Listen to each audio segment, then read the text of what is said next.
Hi, and welcome back to the English Talk community. I'm Julia, and as always, I'm so happy to have you here with me today. Whether this is your first time listening or you've been part of this journey for a while, you're in the right place. This is where we focus on real, practical English. Not perfect English, but real communication that actually works in daily life. Because fluency isn't about knowing every word. It's not about grammar rules or complicated vocabulary.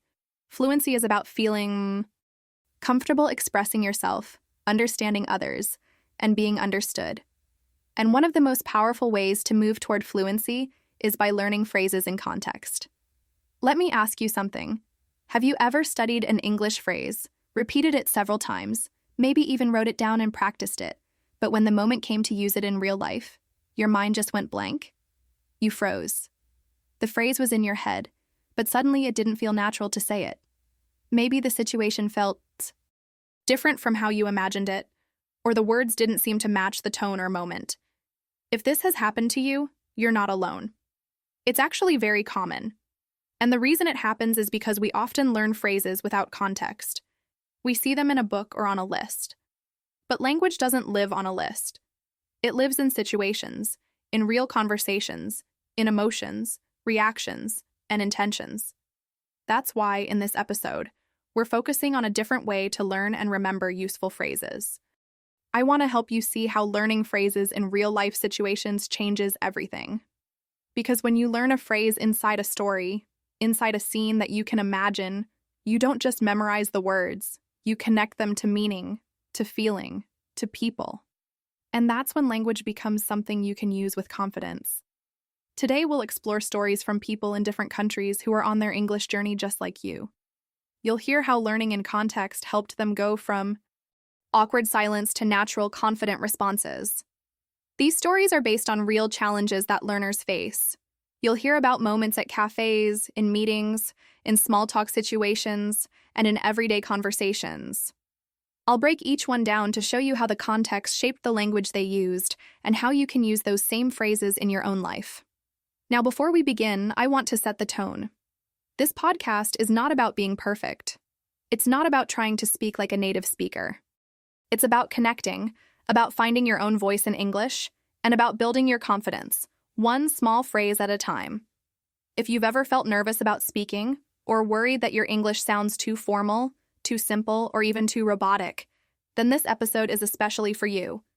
We're going to take that pressure off and focus on something much more helpful. Learning phrases that fit naturally into real conversations. Here's a little truth that helped me when I was learning another language. People don't speak like textbooks. They speak in moments. They speak based on how they feel, what they need, what's happening around them. So if you want to understand English more deeply and use it more comfortably, you need to meet the language where it really lives. And that means paying attention to how people talk in context. Think about it. You can learn the phrase, "Can I have?" and still feel lost when it's time to order food at a busy cafe. Because maybe the menu is confusing. Maybe the staff is in a rush. Maybe you're nervous about pronunciation. But if you've heard someone say, "Can I have the same as her?" while pointing to the next customer, or "Actually, I'll go with the special," in a scene that you can picture in your mind, then suddenly you have something to hold on to. You have a reference point, an image, a memory. That's context. And that's the difference between memorizing and speaking naturally. As we move through the episode, I'm going to invite you to do something simple but powerful. I want you to picture yourself in each situation. Imagine you are the person in the story. Feel the emotion, the challenge, the moment. Then listen to the phrase that helped that person express themselves. Let it sink in. Because when you imagine yourself in the scene, the phrase becomes yours. It's no longer just a sentence you learned, it becomes a tool you can use. So let's make this time together really valuable. If you can, find a quiet space or put on your headphones as you walk or commute. And as you listen, let your mind relax. There's no test at the end. No need to take notes right now. Just absorb, enjoy, and imagine. That's how we train your brain to recognize patterns, to notice how language works, and to make speaking feel more natural. Before we dive in, I have one small favor to ask. If you've been enjoying this podcast, or if today's episode helps you understand something new, consider leaving a like or subscribing to our channel. When you do that, it tells the platform that this kind of content matters. It also helps more learners like you find this podcast and become part of our community. And truly, that's what we are, a community. We are learners from all over the world, listening, sharing, and growing together. I know that sometimes English can feel overwhelming. There are so many words, so many expressions, so many different accents and styles. But today, I want you to know this. You don't need to learn everything. You only need to learn what helps you communicate in the situations that matter to you. That's it. And I'll guide you through that. So take a deep breath. You don't have to be perfect. You just have to be present. Listen. Imagine. Let the phrases come to life in your mind. You're not studying anymore. You're experiencing the language. And that's when the real magic happens. Let's get started. Let me tell you about Marta. She's from Lisbon, Portugal, and she recently moved to Manchester to study design. Marta had been learning English for years in school, and she was actually quite good at writing essays and passing grammar tests. But when it came to speaking in real-life situations, she didn't feel ready at all. She told me she felt like there was a wall between the English she had in her head and the English people actually spoke around her. And one moment, during her first week in Manchester, made that wall feel even bigger. She was out exploring the city, excited to discover new places, and she stopped at a busy cafe near her campus. She had memorized the phrase, "Can I have?" from her textbook, and she was sure that was what she needed to use to order food. So when she reached the front of the line, she smiled at the person behind the counter, took a deep breath, and said, "Can I have?" And then she froze. Her eyes moved quickly over the menu behind the cashier, but the words looked longer than she expected. Some of the sandwich names were unfamiliar. Some of them had ingredients she didn't recognize. She felt the line behind her growing longer. She panicked, and all the other English phrases disappeared from her mind. She had practiced, "Can I have?" but she had no idea how to finish the sentence naturally. In that moment, it was like she only had half the bridge and couldn't get to the other side. The cashier waited politely. Marta pointed at a random item and mumbled, "That one." It wasn't what she really wanted, but she just wanted to move on. Later, she told me she felt disappointed. Not because she got the wrong sandwich, but because she had been so close to using English confidently and still didn't know what to say. That's when we started talking about how learning phrases in isolation is very different from learning them in context. You see, Marta knew the grammar. She knew the structure. "Can I have?" is technically correct. But she hadn't heard it used in real conversations, so she didn't know what usually comes next. She had memorized a shell of a sentence, not a living, breathing phrase. So I asked her, "What would have helped you in that moment?" She said, "If I had heard someone order before me, if I had seen it happen in real life." And that's exactly it. Context gives meaning. It gives rhythm. It gives confidence. Because when you hear or imagine a full interaction, the phrase becomes part of a scene, and your brain holds on to that much better. Let's break that moment down and look at what Marta could have said, with a bit of help from context. Imagine you're at that same cafe. There are people ahead of you ordering. There's a small blackboard with the specials of the day, and the staff are friendly but fast. What are some phrases that fit naturally into that situation? You might hear someone say, "Hi there, can I have the chicken sandwich, please?" Simple and direct. Or maybe, "Actually, I'll go with the tuna melt." That phrase, "I'll go with," is so useful. It's casual, natural, and fits perfectly in a setting where you're making a choice. You could also hear, "Can I get the same as her?" if you liked what someone before you ordered. That one is great when you feel unsure about the menu. And then there's, "Could I try the daily special?" Or, "I'll have the house salad, please." These are not complex phrases, but when you hear them inside a full scene, when you picture them happening, they become part of your mental library. Now, here's something interesting. After that first experience, Marta started paying attention to how people ordered in cafes and restaurants. She would listen carefully while standing in line.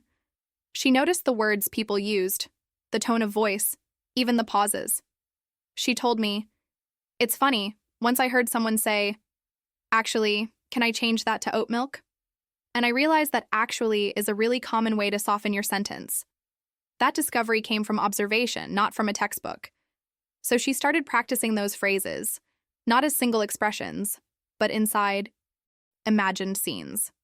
She would close her eyes and picture herself walking into a cafe, looking at the board, greeting the cashier, placing her order, responding to follow-up questions like eat in or take away, and even paying. Each part of the scene became a mini dialogue she could rehearse in her mind. And little by little, that wall she felt at the beginning started to fall away. What helped Marta wasn't learning 10 more phrases from a vocabulary list. What helped was learning one phrase in a real setting, hearing it, seeing it, and imagining herself using it. That's the power of context. When you hear a phrase like, can I have, in a sentence like, can I have the same as her? You're not just learning words, you're learning timing, emotion, and purpose. That's why we remember movie lines and not grammar examples. Our brains are designed to remember stories, emotions, and experiences. So if you want to speak English naturally, don't just learn what people say. Learn why they say it, when they say it, and how it feels in that moment. This is something I want you to try. The next time you hear someone speaking English, maybe in a YouTube video, a series, or even on the street, try to notice the situation. What's happening? What's the goal of the person speaking? Are they asking, suggesting, complaining, inviting? Then notice how their words match that goal. This small habit can transform the way you learn phrases. Instead of memorizing, you'll be absorbing. Instead of repeating lines, you'll be learning to respond. And don't forget, you can practice this with your imagination too. You don't need to be in Manchester or London. You can be in your kitchen, pretending to order a sandwich or coffee. Close your eyes, create a small scene in your mind, and speak out loud. It might feel silly at first, but your brain doesn't care if the situation is real or imagined. It will still learn through context. That's what Marta did. 2 weeks later, she went back to the same cafe. This time, she had practiced 2 or 3 different ways to order. When she reached the front of the line, she smiled and said, "Hi there, I'll go with the tuna melt today, please." The cashier nodded and smiled back. It was a small moment, but for Marta, it was a big win. She had used English confidently, and more importantly, she had owned that phrase because it lived in her memory as part of a story. When you learn a phrase in isolation, you might remember the words. But when you learn it in context, you remember the feeling, the situation, the interaction. And that's what makes the language yours. After sharing Marta's story with you, I want to pause for a moment and ask you something directly. Have you ever felt like you sound like a textbook when you speak English? Like you're technically saying the right words, but something about it just doesn't feel natural? Maybe the phrase you used made the other person pause, or maybe it worked, but the tone was too formal, too robotic, or too flat. If that sounds familiar, I want you to know that it's not your fault. This happens to so many learners. And it happens because most of us start by memorizing phrases out of context. We learn what to say, but not how or when to say it. Let me explain what I mean. There's a big difference between memorizing a phrase and owning it. When you memorize something, it sits in your mind like a script. It's a line you've practiced, and maybe even rehearsed in front of a mirror. But when the real moment arrives, when the person in front of you is waiting for a response, when the environment is noisy or unfamiliar, or when you feel nervous, that memorized line might feel disconnected. You might hesitate, not because you forgot the words, but because you're unsure if they fit the moment. Owning a phrase, on the other hand, feels different. It's not just about knowing the words. It's about feeling the phrase, knowing when it fits naturally, and saying it without thinking too hard. That kind of confidence doesn't come from repetition alone. It comes from experience, from exposure, and from context. When you hear a phrase in a real setting, let's say in a cafe, a shop, or during a meeting, your brain doesn't just store the words, it stores the scene. It remembers the tone, the purpose, the reaction, and even the emotions tied to that moment. This is why watching shows, listening to conversations, and paying attention to real interactions is so powerful. Your brain starts to build a map of how language works. Not just the mechanics, but the rhythm, the feeling, the flow. You start to develop what we call situational awareness in language. You begin to notice patterns. You notice that people don't say, "I desire to have coffee." They say, "I'll grab a coffee," or "Can I get a latte?" And suddenly, phrases that once felt stiff become fluid because you've heard them used naturally. Let me give you a simple example. Imagine you learned the phrase, "I'm fine." Thank you. And you? It's one of the first things English learners are taught. But how often do you hear people in real life actually say that full sentence? Not very often. In casual situations, people are more likely to say, "I'm good, thanks," or just, "Good, you?" And if you've only practiced the formal version, you might feel awkward when others respond differently, or you might sound overly formal in a relaxed setting. That gap between what you learned and what's actually used can be confusing, but it also shows you how valuable context is. When you listen closely to how people speak in different situations, you'll start to realize that communication isn't only about words. It's about timing, purpose, and tone. For example, someone might say, "Not really," as a soft way to disagree, or "could be better" when talking about their day. These short phrases carry meaning that goes beyond their dictionary definitions. And the only way to truly understand and use them naturally is to hear them in action, in scenes where people are being themselves, not reading a script. I remember talking to a learner from Barcelona named Andres. He had a great vocabulary and could express himself clearly, but he told me he always felt like he was acting when he spoke English. He said, "It's like I'm performing a character that's not me." When I asked him why, he said, "Because the phrases I use don't feel like mine. They feel like lines from a book." So we worked together on noticing language in real settings.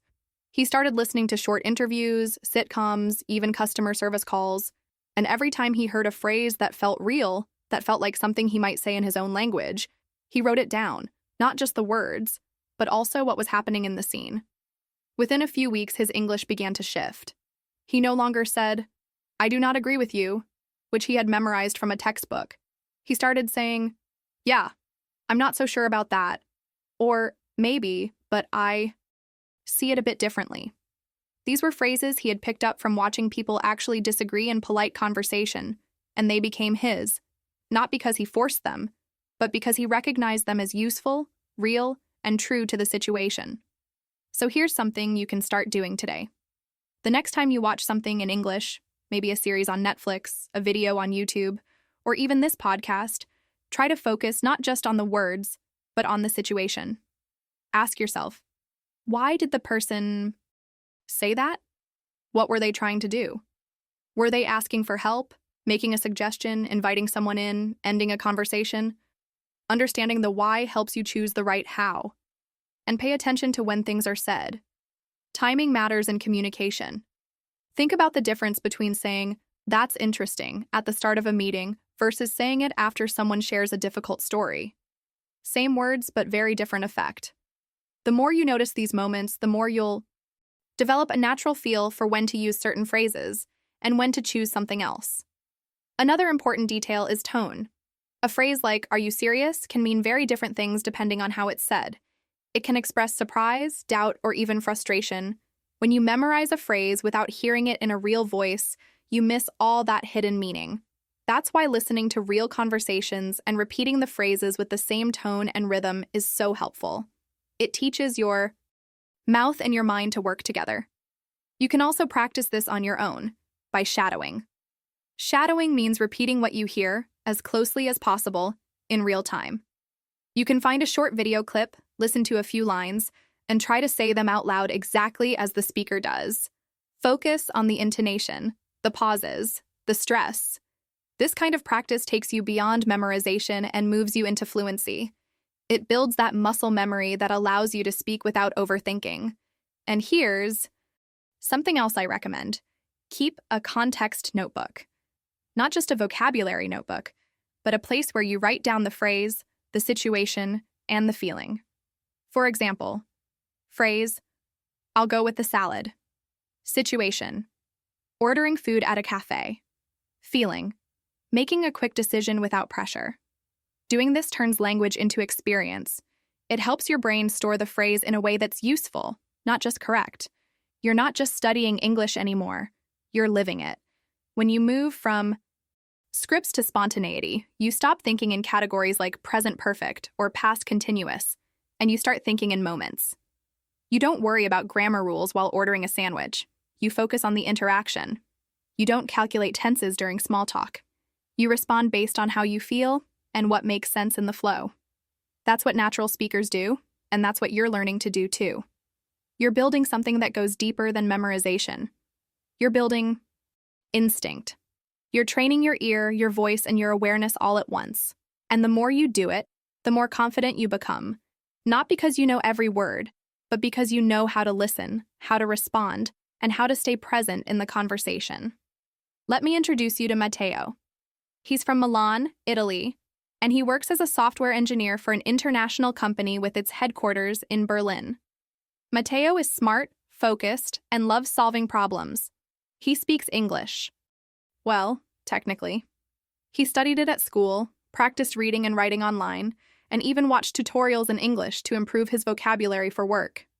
But like many professionals who use English as a second language, he found that the real challenge wasn't understanding documents or writing emails. It was the live conversations, especially in meetings, that made him feel unsure. His team at work includes people from Germany, the Netherlands, Poland, and the UK. Meetings are held in English, and often they move fast. Different accents, different speaking speeds, and sometimes background noise or technical interruptions made it hard to follow every word. Matteo told me about a specific meeting early in his job that stayed with him. It was a video call with several managers and developers discussing the timeline for a project. One of his colleagues, who had a strong accent and spoke very quickly, said something important about a deadline. Matteo didn't quite catch it. He needed clarification. So he said, very clearly, "Repeat, please." Now, in theory, there's nothing wrong with that. Grammatically, it's correct. It's short and clear. But the moment he said it, he noticed a small shift in the room, or rather, in the virtual room. There was a slight pause. The colleague blinked, looked a bit surprised, then repeated the sentence, a little more slowly this time. No one said anything about it, but Matteo felt a little uncomfortable. He sensed that his request, even though it was correct, didn't come across the way he intended. It felt too direct, almost like a command, not a polite request. After the meeting, he started thinking about what had happened.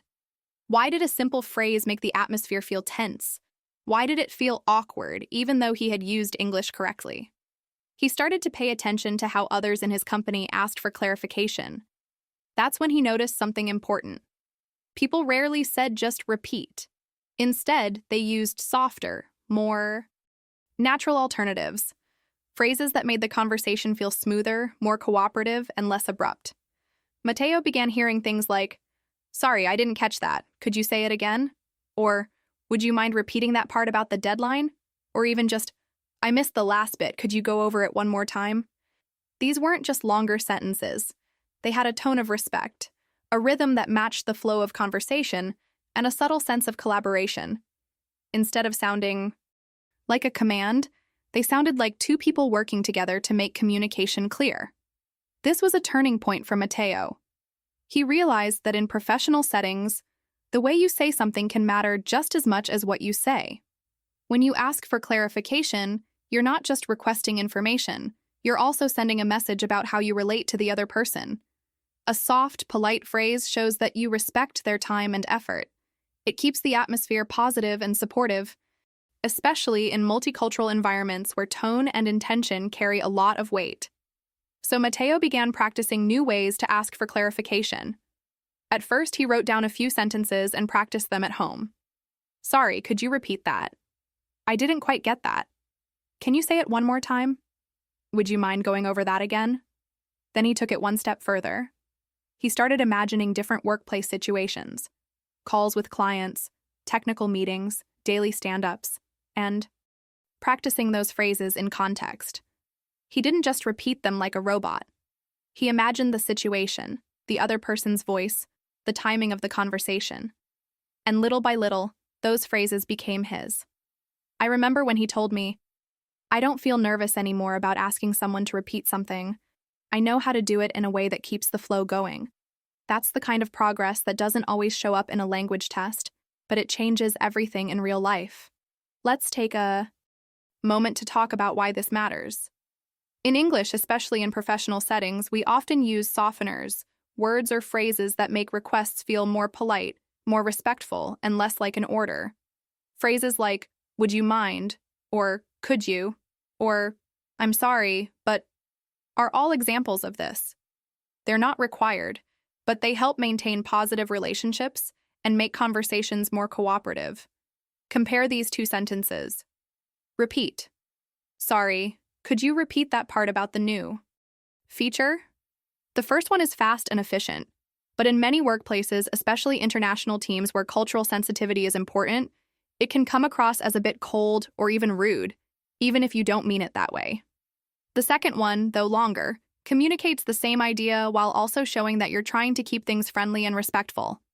And this doesn't only apply to asking for repetition. It's true for many kinds of phrases we use in conversation. Asking for help, making suggestions, offering feedback.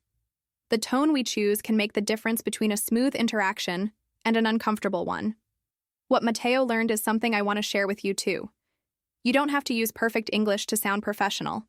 You don't need to memorize long, complicated sentences. You just need a few natural, flexible phrases that you can use in the moments that matter. And more importantly, you need to hear those phrases in context, so you know how they feel, not just how they sound. That's the beauty of learning through stories. When you imagine Matteo in that meeting, feeling unsure and then gradually building confidence, you can relate to him. You might have been in a similar situation. And that connection helps your brain remember the language better.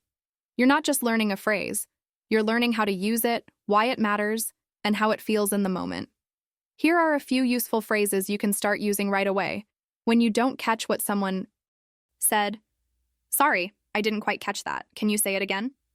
I missed the last part. What did you say after launch? Would you mind repeating that more slowly? Can you go over that one more time? I'm not sure I understood. Could you clarify what you meant by that? Each of these is polite, clear, and useful in real conversations. You don't need to use them all. Just choose one or two that feel natural to you and practice them. And remember to put them inside a real scene in your mind. Picture yourself in a meeting or on a call. Hear someone speaking quickly. Then imagine yourself using the phrase. The more you practice in context, the more these phrases will become automatic. Matteo now uses English every day at work.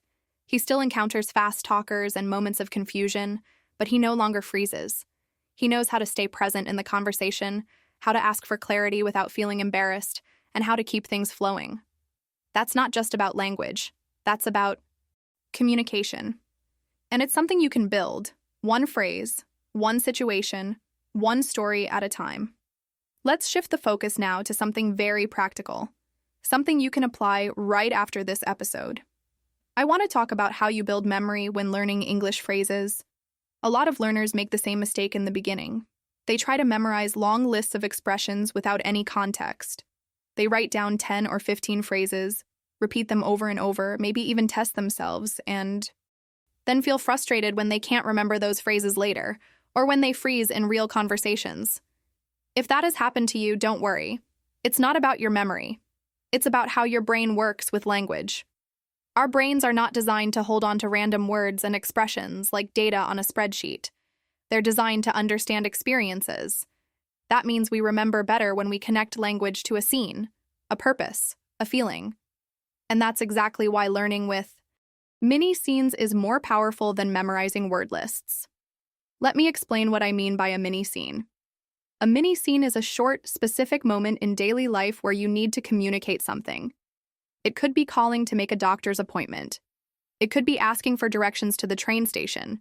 It could be ordering coffee, paying a bill, checking into a hotel, or asking a colleague for help. These are the kinds of moments where real language lives.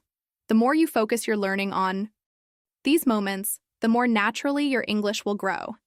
Instead of sitting down and saying, "Today I'm going to learn 10 new phrases," try this. Pick one real-life situation, just one. Then ask yourself, what's actually said in this situation? What words are used? What tone?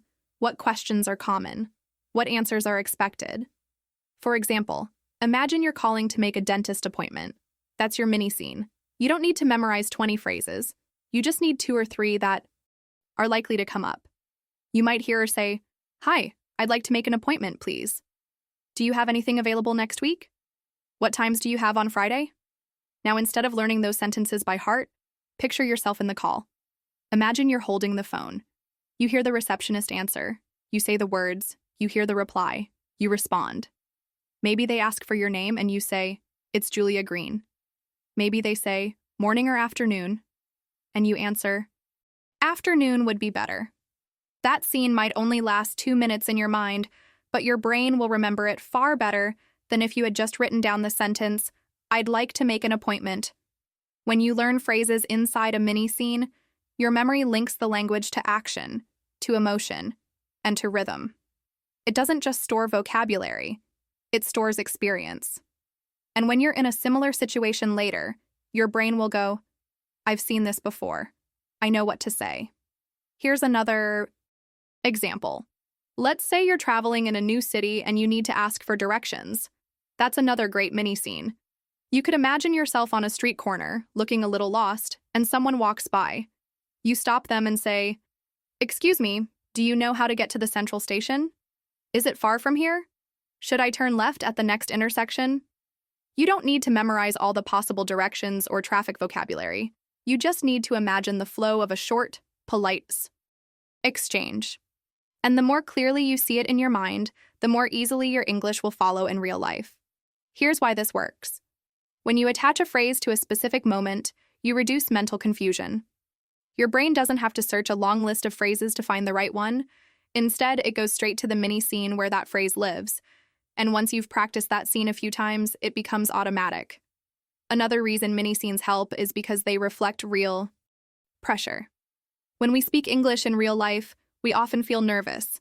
Our hearts beat faster, our minds speed up. If we've only learned language through abstract study, that pressure can block us. But if we've practiced that language inside a mini scene, where we've already imagined what it feels like to be there, our brains are more prepared. We've already lived the moment once, even if it was just in our imagination. This is a trick that actors use too. Before they go on stage, they rehearse scenes in detail, not just the words, but the movement, the emotion, the timing. Language learners can use the same method. By visualizing the moment and practicing your role in it, you prepare yourself to perform confidently. Now I want you to try this with me. Choose one situation that you might actually face this week. Maybe it's sending a message to a colleague, ordering food, making small talk with a neighbor, or asking a question at a store. Think about that situation. Then, write down just 2 or 3 natural phrases that fit there. Don't worry about being perfect. Focus on being realistic. What do people actually say in that situation? Let's say your situation is picking up a coffee on the way to work. Your mini scene might include, "Hi, can I get a medium latte, please?" Actually, make that a cappuccino. "For here or to go?" "To go, please." That's all you need. A few simple phrases, imagined in a real moment. Now say them out loud. Picture the cafe, the sound of the, machines, the voice of the barista. Picture yourself responding naturally. If you do that 2 or 3 times, you've just trained your brain far more effectively than reading a vocabulary list for 20 minutes. And it doesn't stop there. You can build a small collection of mini scenes. One for a phone call, one for a restaurant, one for a job interview, one for checking into a hotel. Each scene becomes a tool. You don't need hundreds of phrases. You just need a small group of useful ones that match the situations in your life. You can even record yourself practicing these mini scenes. It doesn't need to be perfect or public. Just your voice, talking through the moment. Listen to it later. Notice your tone, your rhythm, your confidence. The more you do it, the more natural your speaking becomes. You're not memorizing anymore. You're simulating real communication. And that's where fluency grows. If you want to take it a step further, listen to real examples. Find short audio clips or video scenes with the same situations you've practiced. Watch how people actually speak. Notice the pace, the pauses, the expressions. You'll begin to recognize familiar phrases in action, and they'll stick in your memory even more. I've seen learners go from shy and silent to confident and clear just by shifting from wordless to mini scenes. They stopped studying English as a subject and started living it as a set of experiences. And every time they practiced a scene, they added another tool to their fluency toolkit. So remember this: don't aim to learn everything. Aim to learn what matters. And what matters most is the language you need for the moments that are real in your life. If you focus on those, one scene at a time, you'll find that English stops feeling like something you study and starts feeling like something you use. Let me tell you about Clara. She's from Paris, and a few months ago, she moved to Dublin for work. She works in marketing for a tech company, and while her job is mostly remote, she wanted to meet new people and really experience life in Ireland. She's outgoing, curious, and warm, but even with those great personal qualities, she struggled with something that many English learners face: small talk. Now, Clara speaks English well. She studied it in school, took conversation classes, and even traveled to English-speaking countries before. But once she arrived in Dublin and started her new life, she realized something surprising: starting real conversations was much harder than she expected. It wasn't because she didn't know the grammar. It wasn't because she was shy. It was because the phrases she had learned for greetings felt empty when she tried to use them in real life. She would say, "Hi, how are you?" and get an answer like, "Good, thanks." But then the conversation would die. No flow, no next step. Just silence. She told me, "I felt like I was standing on a bridge that didn't go anywhere."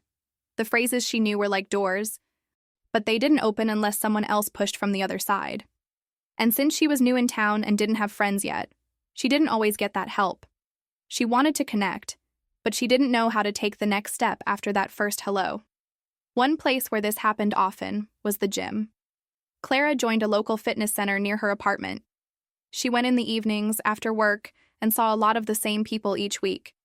She'd smile, say hi, and sometimes exchange a polite, "How are you?" But it never went beyond that. Everyone seemed busy, in their own rhythm, and she didn't want to interrupt or make things awkward. So she kept it simple, and inside she felt frustrated. She wanted to chat, to make friends, to feel part of something. But the words she had weren't enough. Then one day, something small but important happened. Clara was standing near the water fountain after her workout, and a woman she'd seen a few times smiled at her and said, "Busy day?" Just 2 words. But that short, casual question opened the door to something new. Clara smiled back and answered, "Yeah, a bit. Meetings all day. You?" And just like that, they started chatting. It wasn't a deep conversation, just 2 or 3 minutes, but it felt different. It felt real. The energy was relaxed. The topic was simple.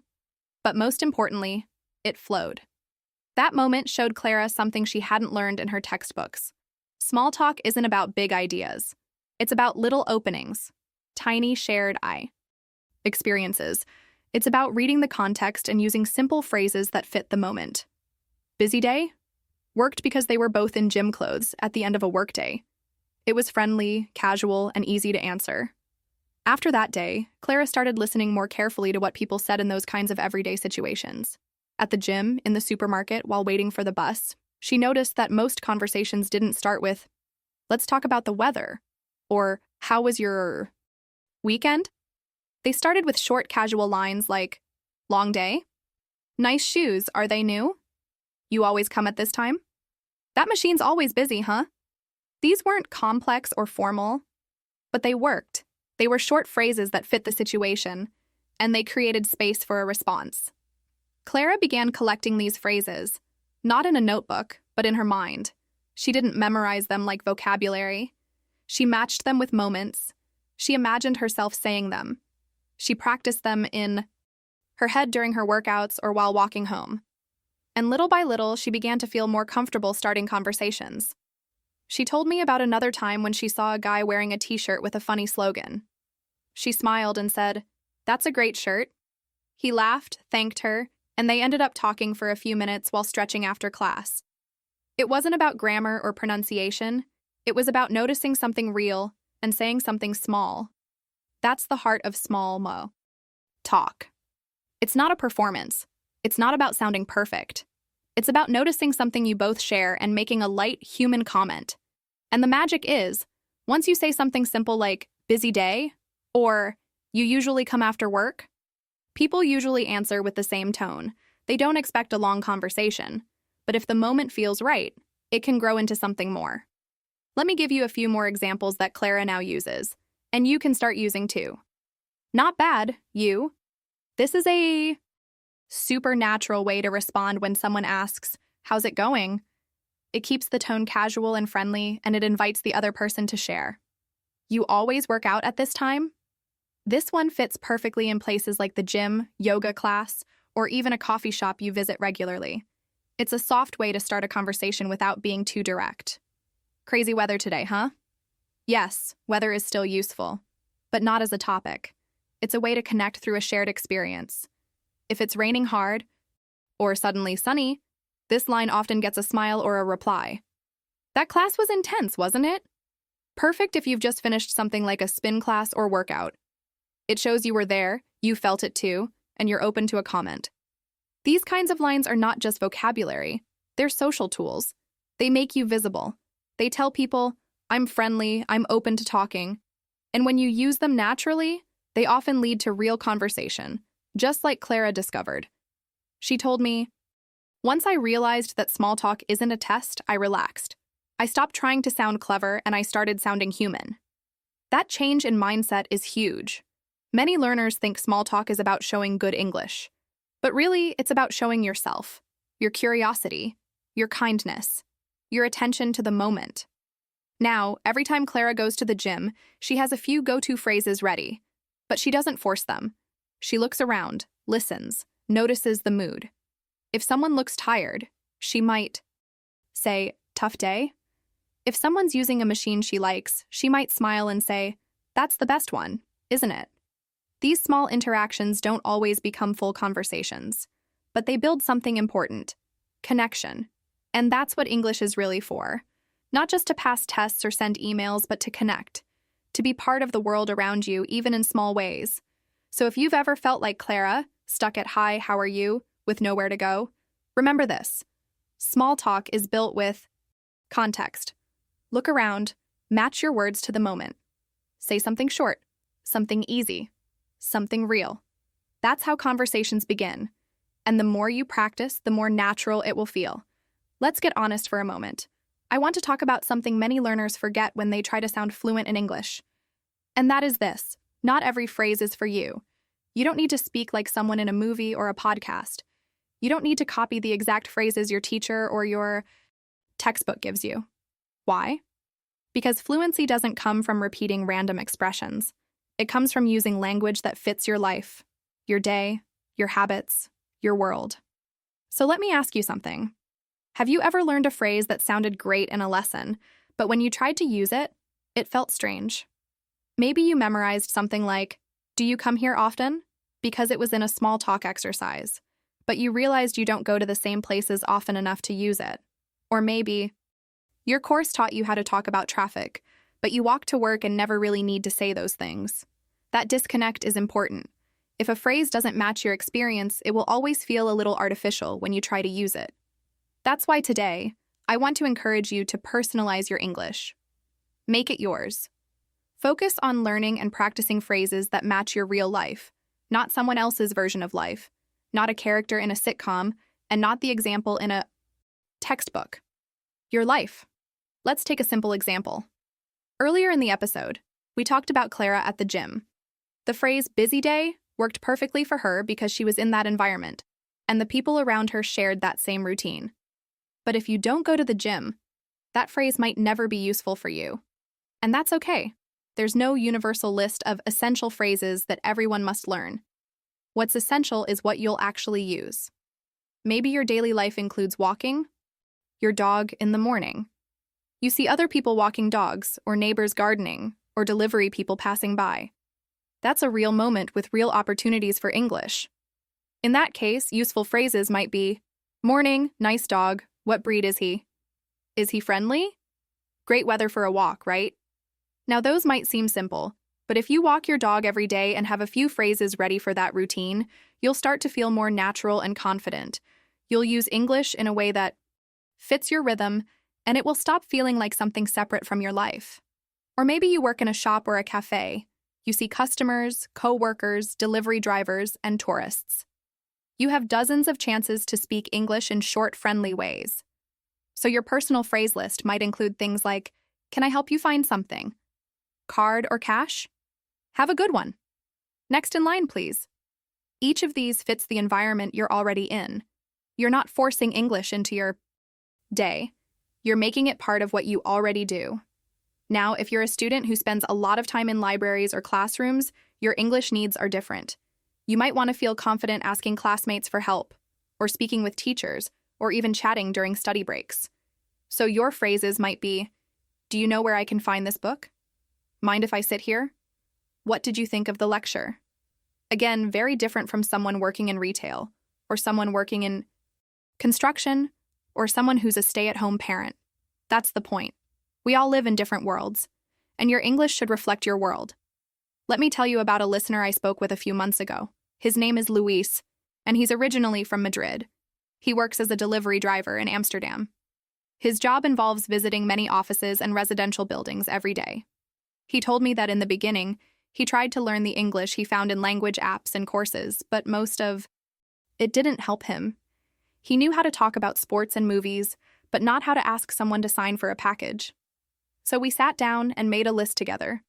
We thought about the real moments in his day when English was useful, like when he rang a doorbell and someone answered, when he needed to leave a package with the receptionist, when someone asked, "Where's this from?"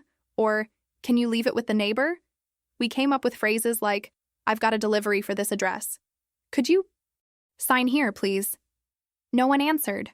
"Should I leave it next door? I can come back later if that works better for you." Luis said learning those phrases changed everything for him, not only because they helped with his job, but because they made him feel competent in English. He wasn't just practicing for the future. He was using English now, every day, in situations that mattered to him. That gave him confidence.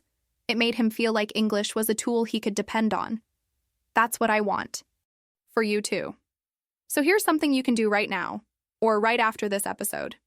Make a short list. A personal list. I want you to write down 5 or 6 real-life situations that are part of your weekly routine. Keep it simple. Think about your day, from the time you wake up to the time you go to bed. Where do you go? Who do you see? What do you usually say in your first language? And what would be useful to say in English? Here are some ideas to get you started. You get coffee every morning. From the same cafe. You take public transport and ask for information. You go to the same supermarket every week. You work with international colleagues. You chat with neighbors or parents at school. You study in a quiet space and sometimes need help. You volunteer somewhere or help tourists in your city. Once you have your list, think about 1 or 2 phrases for each situation. Just 1 or 2, not 10. Choose ones that are natural and commonly used. You don't need long sentences. You need short, real ones. Phrases that people actually say. Phrases that make sense for you. And here's a tip. Don't just write the phrases. Say them out loud. Imagine yourself in the situation and say the phrase the way you would in real life. Add a little smile or raise your voice slightly if the moment calls for it. Treat it like a mini rehearsal for your own life. That's how you take control of your learning. That's how English becomes part of who you are, not just something you study. When you practice phrases that match your life, you stop feeling like an actor reading lines and you start feeling like yourself, just speaking in another language. It's easy to get distracted by long vocabulary lists or complicated grammar rules. But in the end, the English that stays with you is the English that fits into your real world. So choose that world. Build your own phrase book based on your days, your habits, your places. When you do that, something amazing happens. The words you learn start to live. They move with you. They support you. They make you feel ready for the moments that matter, because you've already prepared for them, one phrase at a time. Let me tell you about Daniel. He's a photographer from Munich, and a few years ago he moved to London. He found a quiet neighborhood not far from the city center, full of narrow streets, brick buildings, and green parks. It was the kind of place where people greet each other in passing, share garden tips, and occasionally chat while taking the trash out or checking the mail. Daniel liked that atmosphere. It reminded him of home in some ways, but it also made him feel like an outsider in others. He was determined to improve his English through real-life practice, not just books or videos. So every morning when he left his flat, he made a point to say, "Good morning," to anyone he passed. He would smile, nod politely, and continue on his way. It was a habit he felt proud of. It made him feel like part of the community, even in a small way. But over time, Daniel started to feel limited. Saying good morning was nice, But it didn't lead to anything more. People responded with a smile or a morning, but then silence followed. The conversations he wanted weren't happening. He didn't know how to take the next step without sounding awkward.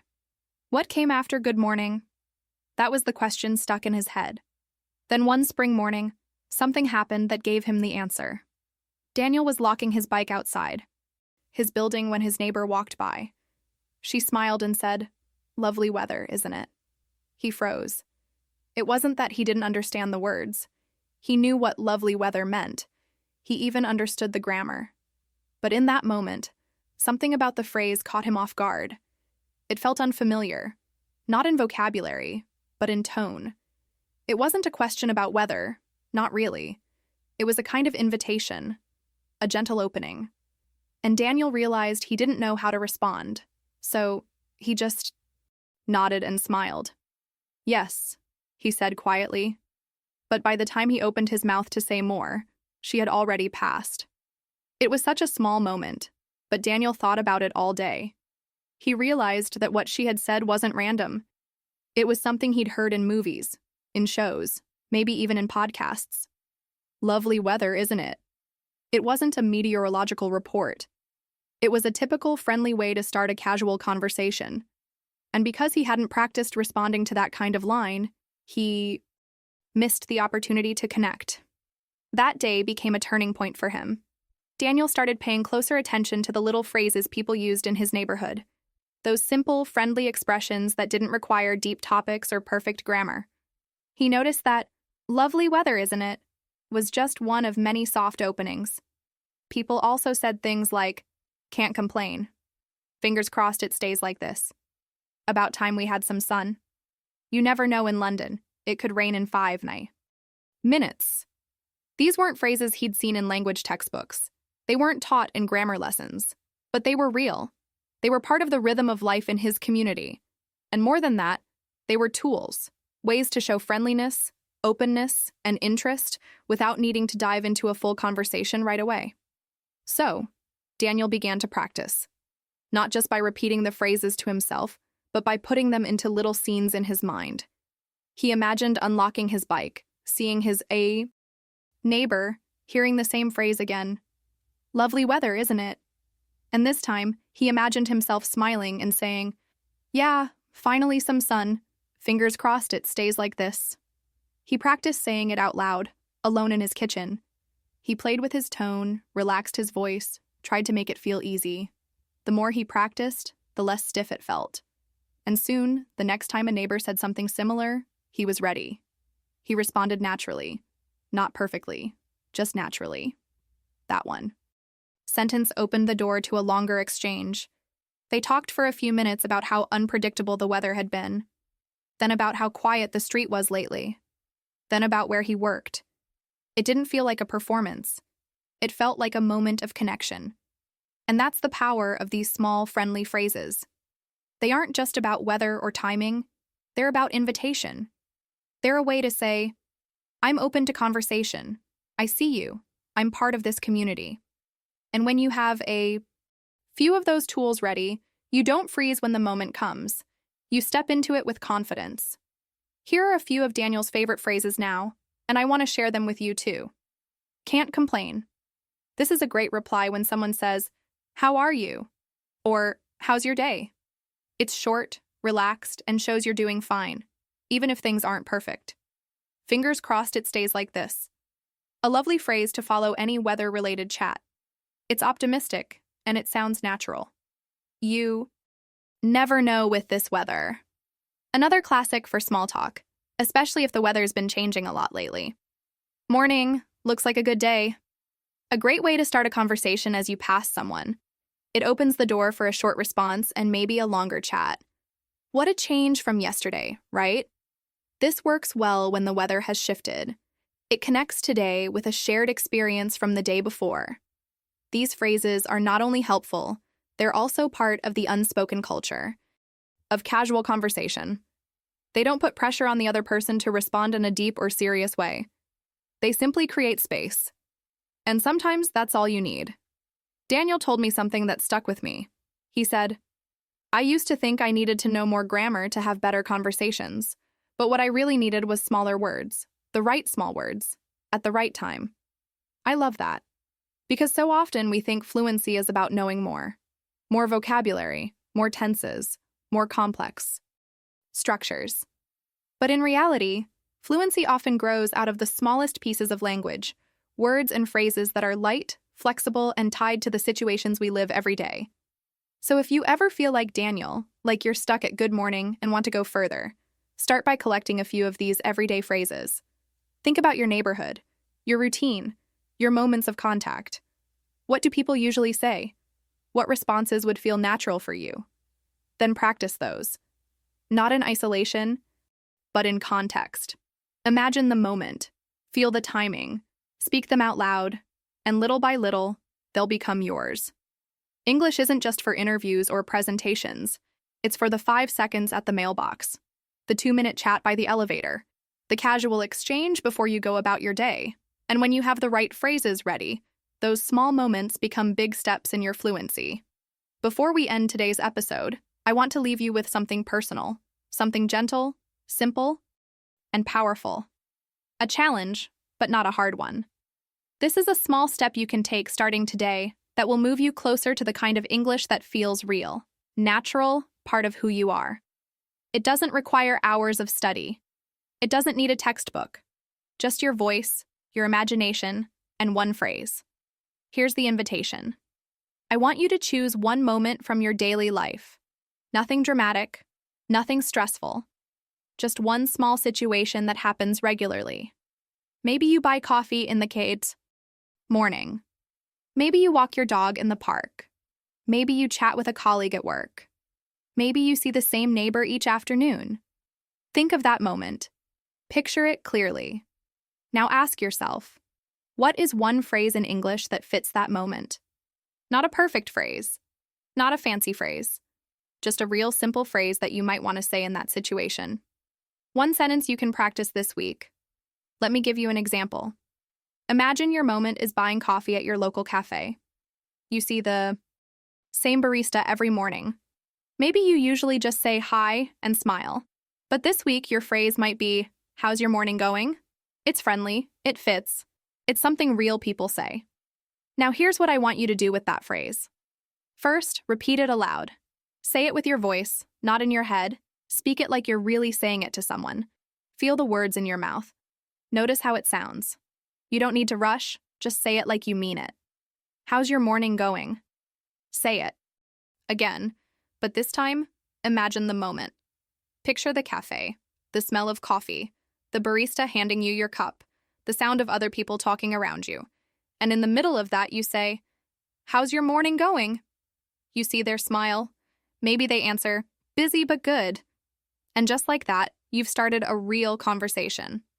That's the power of learning in context.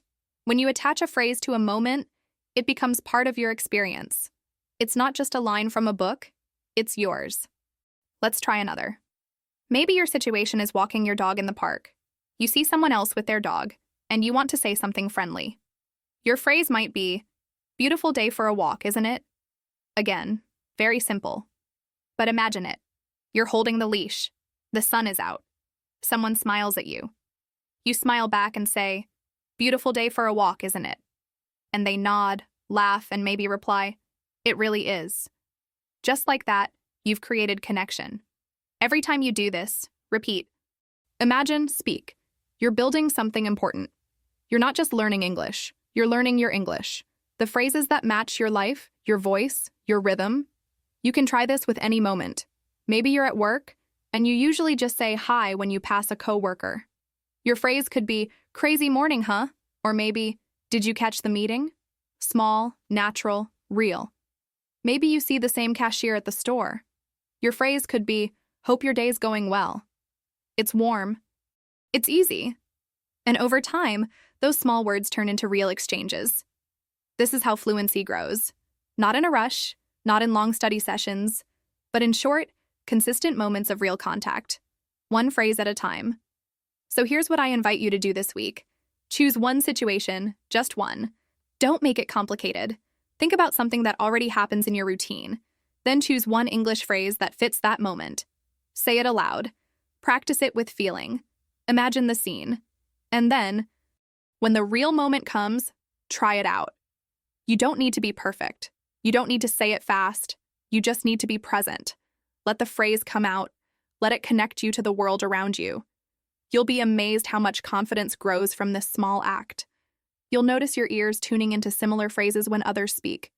You'll notice that speaking English stops feeling like a task and starts feeling like a tool, a part of you, a way to join in. And when the phrase feels right, when it flows, you'll smile.